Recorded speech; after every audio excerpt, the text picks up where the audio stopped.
Dios les bendiga a todos aquellos que nos siguen a través de estos medios. Esperando en el Señor Jesús que todos estén gozando de una muy buena salud por la gracia y la misericordia de Dios. Vamos a orar en este instante para pedirle a Dios dirección para compartir la palabra de Dios. Señor Jesús, ante ti estoy para pedirte sabiduría y gracia para que podamos partir el pan de la palabra de Dios y así edificarnos tu sagrada palabra, en el nombre de Jesús. Amén. Voy a comenzar hoy una serie de exposiciones sobre Proverbios capítulo 6 y versículo 16 en adelante. Y el tema es simple. Son las 7 cosas que Dios aborrece.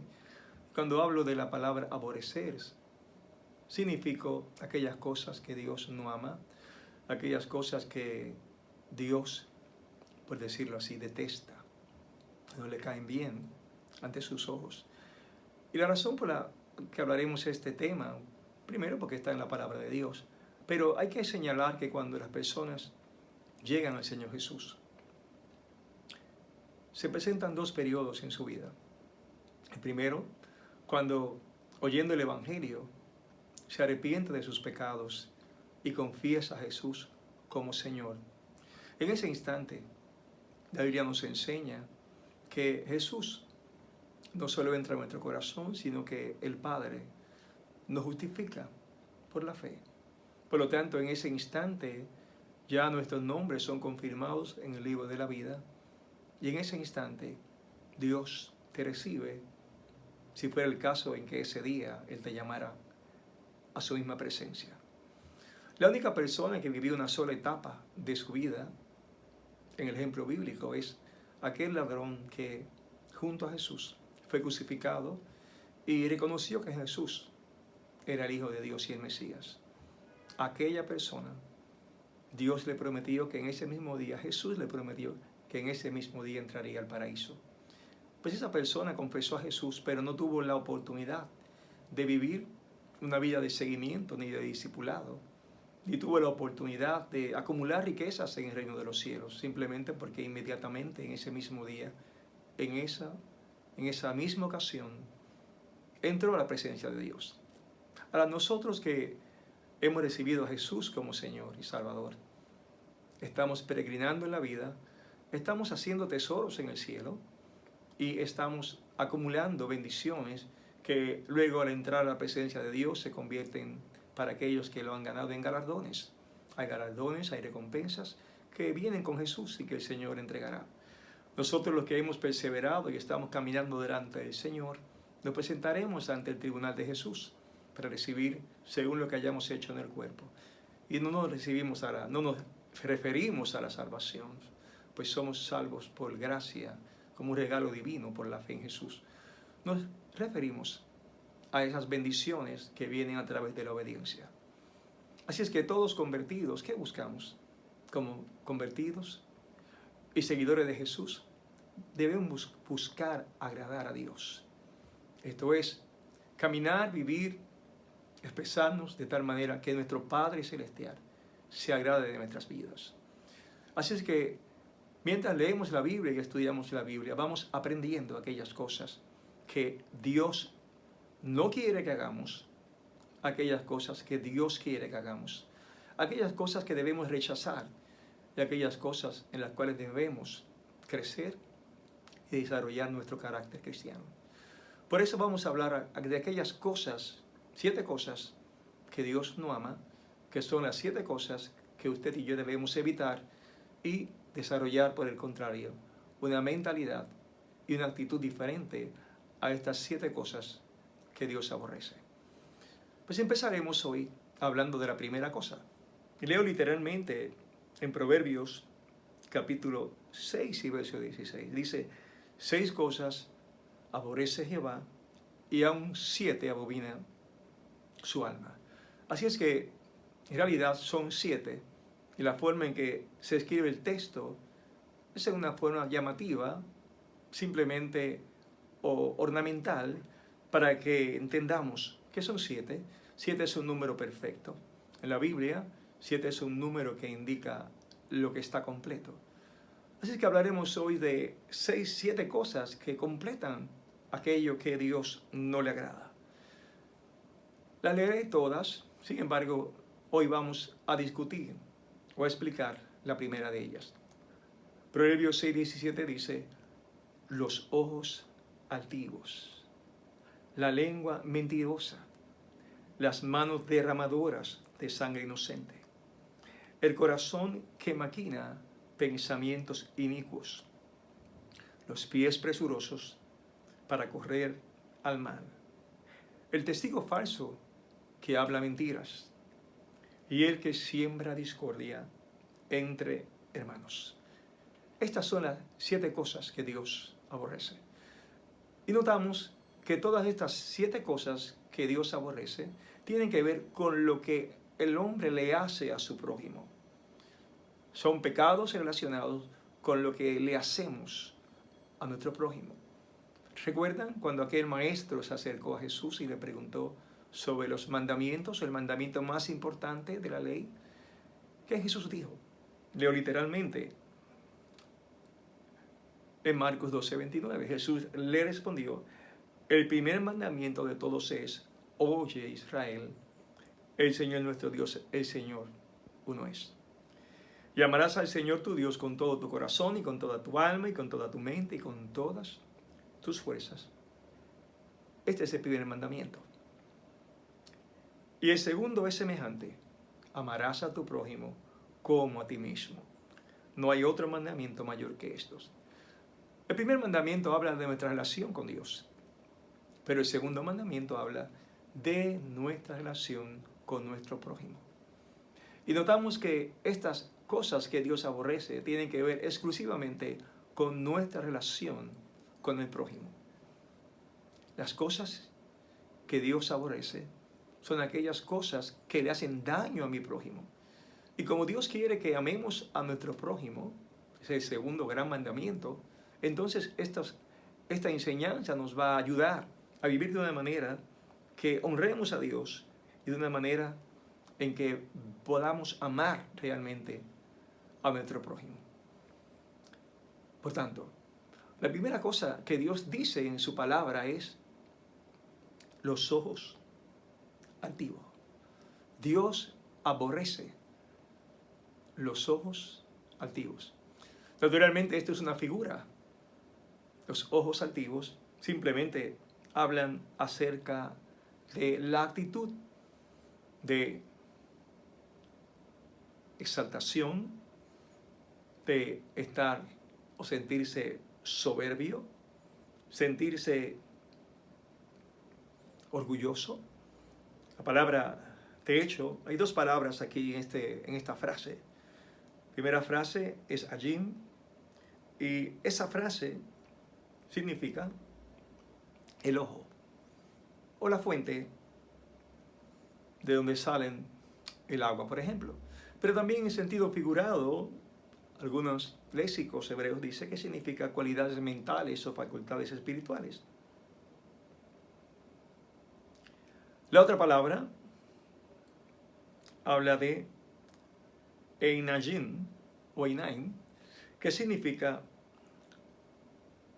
orgullo o mirada altiva. En resumen, eso de ojos altivos o mentalidad alta se puede identificar fácilmente con las palabras soberbia, las palabras altanería, envanecerse, ser arrogante, ser orgulloso. Así pues, en resumen podemos decir, Dios aborrece la altivez, la soberbia, la arrogancia. Dios aborrece simplemente el altanero. Claro, eso de la mirada altiva nos habla de lo que hay en el interior del hombre. La forma en que se mira una persona, a veces con un gesto, sin palabras, podemos en el gesto indicar desprecio y en el gesto podemos también indicar orgullo. Dios aborrece el orgullo. Dios aborrece el hombre que vive y tiene ese temperamento de orgullo. ¿Por qué? Veremos en la Biblia ahora mismo razones de sobra por la cual Dios aborrece el orgullo. Lo primero es que la característica principal que hizo caer a Lucero fue la altivez. Vamos a leer Isaías capítulo 14, son capítulos que conocemos, Isaías 14, Ezequiel 28, y no nos cansamos de repasar la palabra de Dios. Pero en Isaías capítulo 14, cuando se lamenta el profeta de la caída de Lucero, que es otro nombre para el engañador Satanás o el diablo, dice Isaías 14, 12, como caíste del cielo, oh Lucero, hijo de la mañana, cortado fuiste por tierra, tú que levitabas a las naciones. Tú que decías en tu corazón, subiré al cielo, en lo alto, junto a las estrellas del cielo levantaré mi trono, y en el monte del testimonio me sentaré, a los lados del norte. Sobre las alturas de las nubes subiré y seré semejante al Altísimo. Noten las palabras, subiré, me sentaré a los lados del norte, subiré al cielo. Es el primer ejemplo de que Lucero, Satanás, fue altivo en su corazón. Pensó en exaltarse a sí mismo. Se llenó de soberbia. En Ezequiel 28, versículo 2, ahora hablando, dice la Escritura, hijo de hombre, di al príncipe de Tiro, y aquí el príncipe de Tiro se identifica también con Satanás, según los especialistas de la Biblia. Leo el profeta Ezequiel 28:2. Dice, así ha dicho Jehová el Señor, por cuanto se enalteció tu corazón, noten la descripción, por cuanto se enalteció tu corazón, y dijiste, yo soy Dios. En el trono de Dios estoy sentado en medio de los mares, siendo tú hombre y no Dios. Y has puesto tu corazón como corazón de Dios. Y aquí, que tú eres más sabio que Daniel, no hay secreto que te sea oculto. El príncipe de Tiro, en razón de sentirse sabio, por su conocimiento, su corazón se enaltece, se siente alto, incluso dice, soy un Dios. En el trono de Dios estoy sentado. Noten cómo el sentirse más sabio que Daniel o inteligente produjo en su corazón no humildad, mas produjo orgullo. Pero si seguimos leyendo el verso 5 dice, con la grandeza de tu sabiduría en tus tratos comerciales has multiplicado tus riquezas, y a causa de tus riquezas se ha ensoberbecido tu corazón. Notamos también que su éxito en sus empresas fueron también tomadas no con un sentido de agradecimiento, sino con un sentido de orgullo. Así es que, en realidad, tenemos que tener cuidado en las cosas que Dios nos da. Dios nos da sabiduría, Dios nos da conocimiento. Saben que la sabiduría y la inteligencia pueden ser un tropiezo, y si no aprendemos a ser agradecidos, puede ser fuente de orgullo. Por otro lado, la prosperidad que Dios a algunas personas les brinda es más que a otros. El éxito en los negocios, la multiplicación económica, también pudiera ser, si no se toma la medida correcta, otra fuente de orgullo y soberbia en tu vida. De hecho, podemos anotar algunas fuentes que pudieran convertirse en razones que nos engañen para llenarnos de soberbia y que acaben con una relación con Dios donde Dios no ame nuestro comportamiento. ¿Y cuáles pudieran ser una de estas fuentes? Ya mencioné dos. La primera fue el conocimiento, la segunda es la riqueza o el éxito. La superioridad física, esto es la elegancia, la belleza, la fuerza muscular, la fortaleza. Algunas personas, pues, Dios les ha dado alguna belleza física. Y esa belleza física se puede traducir en el orgullo de verse mejor que otros y compararse con otros. Y esa belleza física puede ser razón para despreciar a los que no tienen quizás esa bendición o esa decisión de Dios de haberte hecho de esa manera. Hay otras personas que son más fuertes, más altos, tienen más músculos que otras personas. Y esa fortaleza física también se puede convertir en desprecio a los que tienen menos fuerzas que ellos. Por otro lado, tenemos también la superioridad mental. La gente que Dios le ha dado intelecto o conocimiento, o aquellas personas que son más elocuentes, que tienen más carisma, o facilidad de palabras, agilidad mental, pueden expresarse literariamente, escribir muy bien, o que pueden comprender ciertas cosas mejor que otras personas. Esa inteligencia y sagacidad que Dios les da también se puede convertir en razón de orgullo. La prominencia social.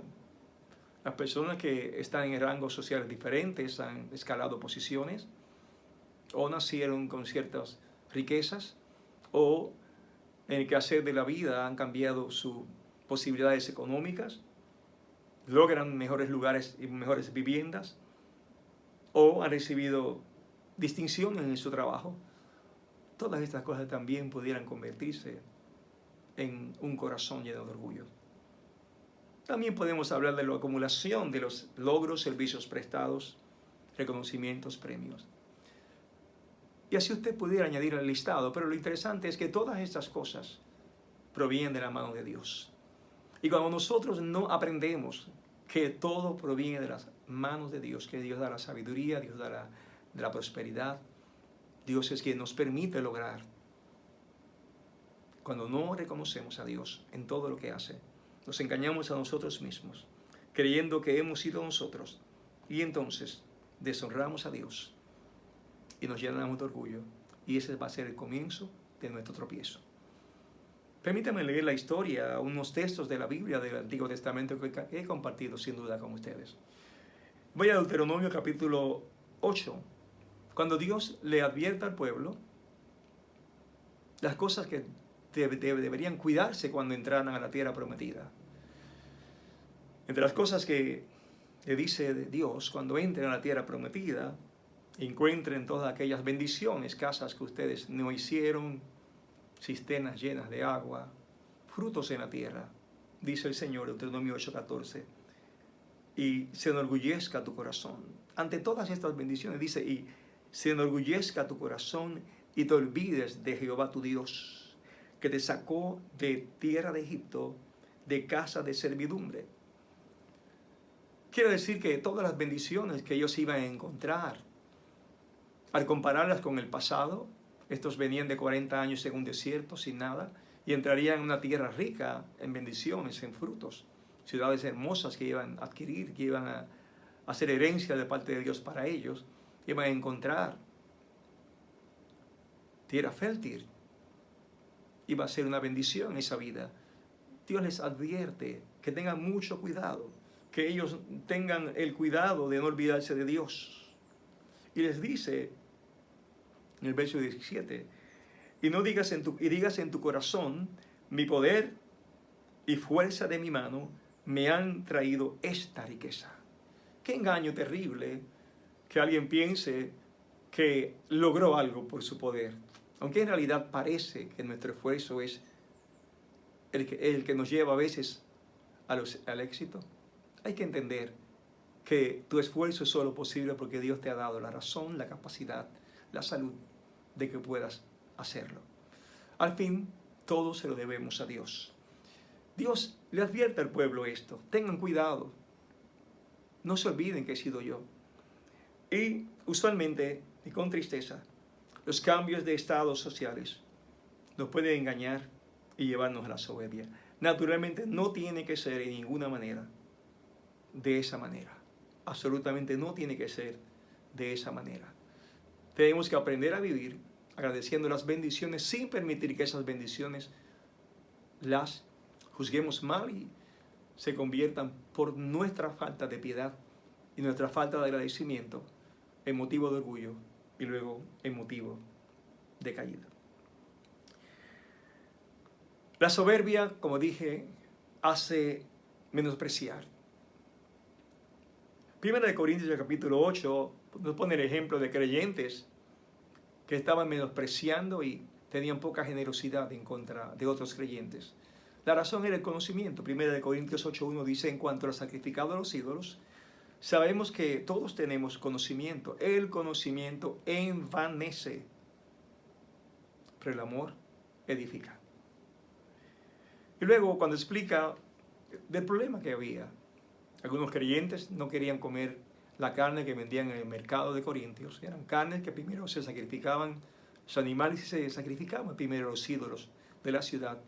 Luego iban a la carnicería para ser adquiridos. Muchos creyentes entendían que comer esa carne era pecado. Otros creyentes entendían que no era pecado.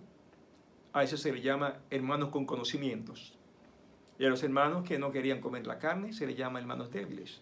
Ahora, como los hermanos fuertes y los que tenían conocimiento entendían que no era nada, se la comían delante de los hermanos débiles y provocaban que los débiles se sintieran mal, que algunos pecaran. ¿Qué resume la Biblia? Versículo 11 dice, y por el conocimiento tuyo se perderá el hermano débil porque en Cristo murió. De esta manera, pues pecando contra los hermanos e hiriendo su débil conciencia, contra Cristo pecáis. Luego en Romanos 14:3, en una semejante discusión de qué comer o qué no comer, dice, el que come no menosprecie al que no come, y el que no come no juzgue al que no come, porque Dios le ha recibido. En resumen, en ambos problemas, el conocimiento fue resultado de un menosprecio hacia el otro hermano, y el conocimiento fue resultado de un orgullo espiritual que le lleva a pecar contra el hermano y le lleva a mostrar desconsideración y falta de amor contra el otro hermano. Aquí el conocimiento no ha sido de bendición, sino ha sido más bien de tropiezo. Por eso lo único que edifica es el amor. Así es que mientras usted vaya aprendiendo y conociendo las Escrituras, no es para que menosprecies, es para que aprendas a amar, a entender, a soportar, a levantar, a cuidar, a ayudar a tu prójimo. Y si tu hermano en Cristo tiene una posición distinta a la tuya por falta de entendimiento de las Escrituras, no lo vas a menospreciar. Simplemente con paciencia vas a soportarlo y amarlo. Y es necesario no hacer aquellas cosas que el hermano puede escandalizarse por su falta de conocimiento. Complácelo. Es una situación de amor al prójimo y no de satisfacción personal del orgullo de que yo sé que no es de esa manera. Así Jesús actuó. Hablé de Satanás o Lucero, que su corazón se enalteció y por su soberbia podemos decir que la soberbia fue el fundamento de toda rebelión contra Dios. De hecho, la soberbia, el orgullo, es la primera razón que lleva al hombre a rebelarse contra Dios. Nos sentimos orgullosos, nos sentimos independientes, nos sentimos que sabemos y que podemos, y eso hace que tomemos decisiones alejados del consejo de Dios. ¿Cuál es el antídoto contra la soberbia? Yo creo que usted lo sabe, pero vamos a aclarar, vamos a recordárselo.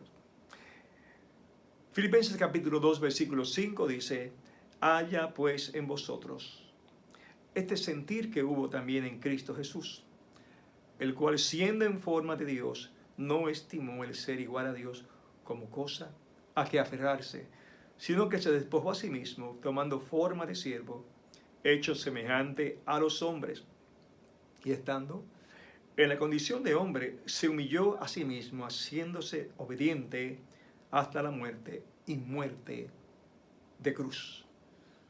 Lo que la Biblia nos está diciendo es que el creyente debe tomar esta disposición de Jesús. ¿Cuál fue? De la gloria, descender a un estado de servicio, a un estado de servidumbre y a un estado de humillación y de obediencia. Porque en ese estado Él nos bendijo a nosotros. En ese estado Él nos amó. En ese estado Él vino a servirnos. En ese estado Él vino a dar su vida en rescate por nosotros. Para amar al prójimo tenemos que tomar esa disposición muchas veces de despojarnos del orgullo personal para poder bajarnos al nivel de aquellas personas que quizás saben menos que tú o aquellas personas que quizás tienen menos entendimiento que tú, pero es menester que tú les ames de esa manera y que le sirvas en vez de menospreciarle. Jesucristo nos amó tal como somos, con nuestros errores y con nuestras caídas, y se humilló cuando le lavó los pies a los apóstoles. Se humilló cuando vino a buscarnos, Él siendo el Rey de Reyes y Señor de Señores. Él es el ejemplo a seguir para amor al prójimo, y por amor al prójimo y para amar al prójimo debo aprender esa mentalidad. ¿Se dan cuenta? Es completamente diferente a la mentalidad de Satanás. Satanás se enorgullece por su belleza y por su conocimiento. Jesús se humilla a pesar de su conocimiento y su preciosura, ¿no? Es el Señor más sublime que los cielos. Pero toda su grandeza no fue suficiente para detener el que Él se humillara por amor a nosotros. En Efesios capítulo 4, una de las primeras cosas que se le pide a los seguidores del Señor Jesús es lo siguiente. El apóstol Pablo, preso, Efesios capítulo 4, 1 dice: yo pues, preso en el Señor, os ruego que andéis como es digno de la vocación con que fuisteis llamados. Él va a explicarnos qué vamos a hacer ahora que tenemos un llamado, qué vamos a hacer ahora que somos parte del cuerpo de Cristo. Pues les diré, vamos a andar con toda humildad y mansedumbre. Así es que la primera cosa del listado es: andemos con humildad. Nuevamente, todo lo contrario a la altivez. Andemos con modestia, con un profundo sentido de pequeñez. Es lo que dice, lo que el término griego común, tapeinofrosune, significa. Comienza a comportarte con toda humildad. Camina de esa manera.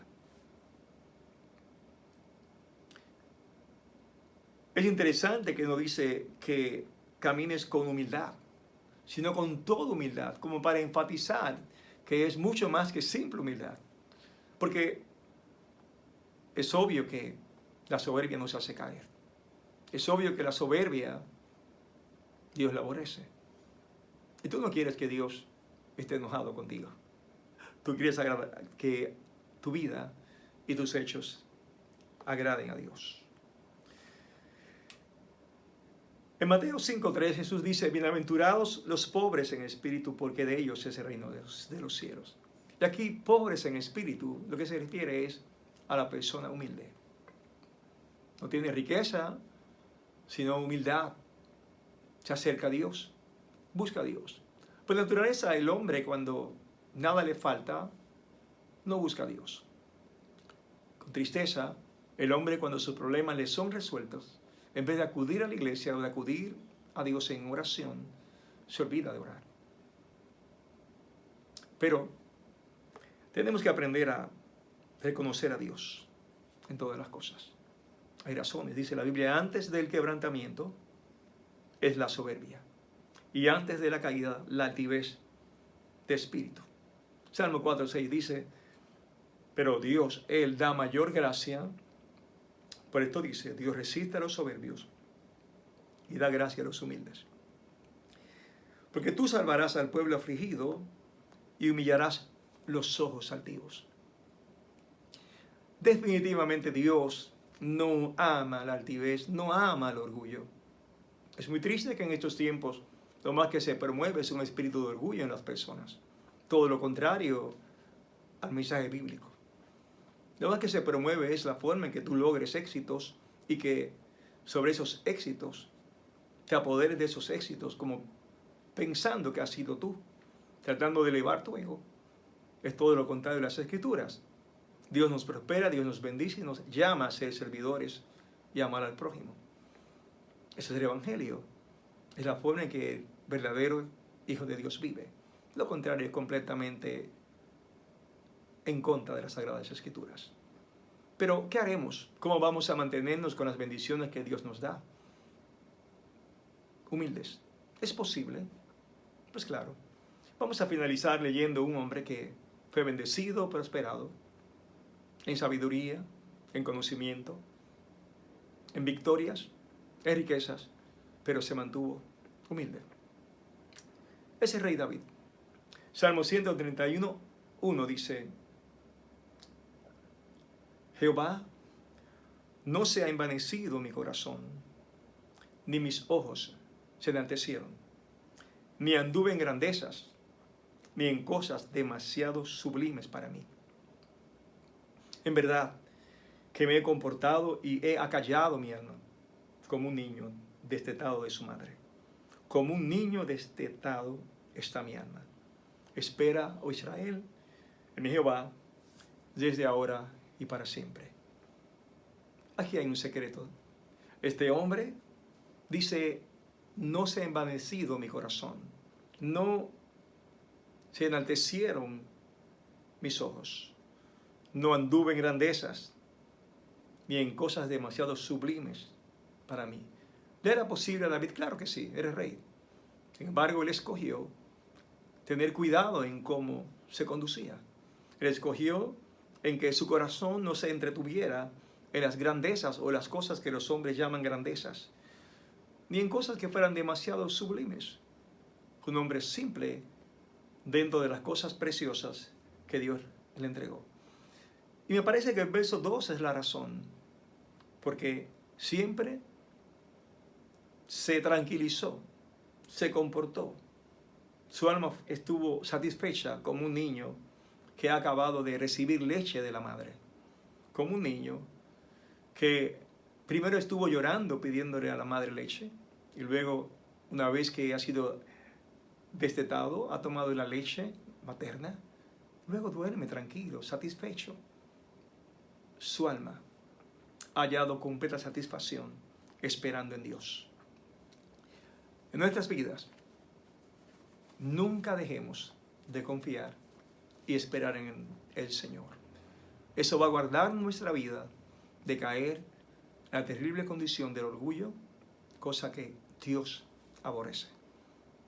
Le damos gracias a Dios por esta parte. En el próximo miércoles, si Dios permite, seguiremos con este tema. Ahora damos gracias a Dios en oración. Padre, gracias por haberme permitido compartir esta palabra, este tema. Te pido bendición sobre cada oyente y comprensión más allá de lo que yo he expuesto. Tu Espíritu Santo confirme tu palabra y nos hable de forma especial, Padre, en el nombre de Jesús. Amén. Que Dios les bendiga grandemente.